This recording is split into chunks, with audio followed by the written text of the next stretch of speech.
पटना के इंदिरा गांधी आयुर्विज्ञान संस्था में नर्सिंग की स्टूडेंट सोफिया की अमित कुमार ने हत्या कर दी।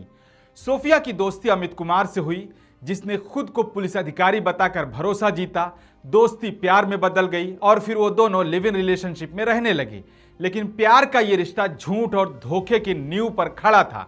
10 दिन पहले अमित ने सोफिया को अपने अपार्टमेंट की तीसरी मंजिल से धक्का दे दिया। वो वहीं दम तोड़ गई और अमित फरार हो गया। 4 दिन तक उसकी लाश लावारिस हालत में पड़ी रही। परिवार को तब पता चला जब न्यूज रिपोर्ट में तस्वीर देखी। दैनिक भास्कर की रिपोर्ट के मुताबिक अमित ने फर्जी पहचान के साथ फ्लैट किराए पर लिया था और सीसीटीवी में साफ दिखा कि उसने सोफिया को धक्का दिया। प्यार के नाम पर यह कैसा धोखा, कैसा जहर जो अब जिंदगियां निगल रहा है। यह सिर्फ एक लव स्टोरी का अंत नहीं, बल्कि उस साजिश की शुरुआत है जिसे आज कई जगह भगवा लव ट्रैप कहा जा रहा है, जहां मोहब्बत के नाम पर धोखा, ब्लैकमेलिंग और अब कत्ल तक हो रहा है। सोफिया अब इस नफरत की सियासत की एक और शिकार बन चुकी है।